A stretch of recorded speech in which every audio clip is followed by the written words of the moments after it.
How's it going? Sweets here, and today I'm going to teach you about hole control. Hole control is an essential part of learning Kendama in the very beginning. It's a part of Kendama that you don't know you're going to be needing yet, but it's going to be very, very crucial in learning every trick from here on out. So when you've been doing big cup and all your other cups, you probably haven't been worrying about where the hole is quite yet. You've just been pulling it up, being stoked, getting it on the cups, and that's great. Now the next thing you're going to want to do to level up your Kendama game is going from the cup to the spike. And that requires hole control.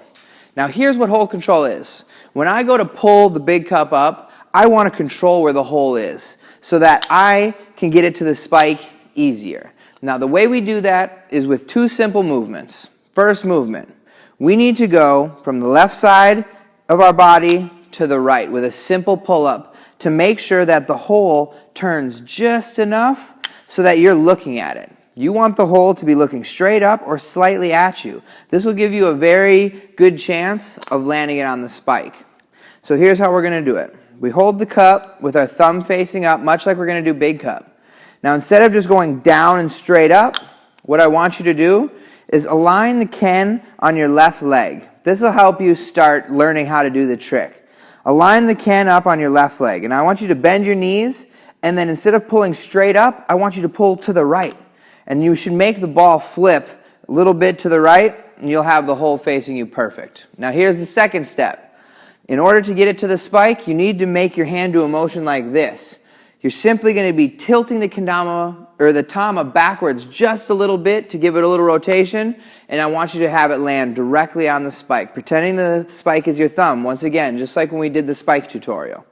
So we're going to start the tama on our left leg. We're going to go down, up, pulling it to the right, and now I need to bend my knees, tilt my arm back, and let this ball fall on the spike.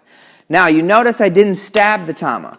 That is one thing that is a big mistake of someone who is learning right away. So when you go to pull up, try not to search for the tama like that. It may feel natural at first, but I promise it's going to make it easier on you if you learn to just send the tama to where the spike is and let it fall on naturally. That is one of the biggest tips I can give to someone who's learning how to do big cup to spike.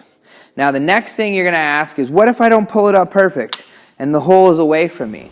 Well, here's what you do. You can always have the eyelet here to show you where the tama hole is. So if you can't see the tama hole, you can see the eyelet, you know the hole's on the other side. And now what I like to do is maybe turn my wrists a little bit so that I can give the ball a flip. Every time the tama is in a different weird spot, there's going to be a different way to get out of it, and you're going to have to just experiment to figure out what works best for you. But for me, most times, I like to do an earth turn, or a half an earth turn to get it back to spike. So if I pull it up and my string's facing this way, I know the hole's over here, I'm going to turn my wrist a little bit and give it just a little bit more of a turn back so that it does a little flip, and you can get it right back to the spike.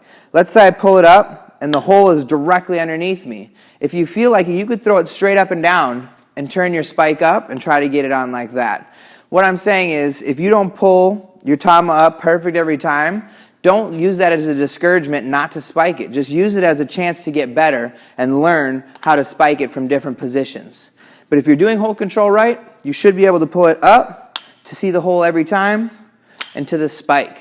Now, the next and last part of hole control is getting from the spike to the cups. Because in some other lessons, we teach you a bunch of around tricks. And in order to do those, you need to get from different cups to different spikes. And so here's how we do that. We're going to go big cup to spike. Now, if we're going to do around Europe, we need to do little cup spike next. Now, to get to little cup, there's two ways we can do it. The first is a flip. You can flip the tama about 80% of the way around so you can see the tama hole just like this, just like we did with the big cup. So when you need to go to spike, you only tilt it back a little bit and you get it on, just like with the big cup. Now the other thing you can do, which a lot of Kendama players utilize, is the slide out method. So from right here, you can just slide the tama out nice and easy without having to do a flip if you don't feel comfortable with that. You still have the tama hole facing you, and you still have the chance to get it to the spike. And the same thing goes for the bottom cup as well. Get it to the bottom cup, you can flip it out, see the hole, and land it on the spike just like that.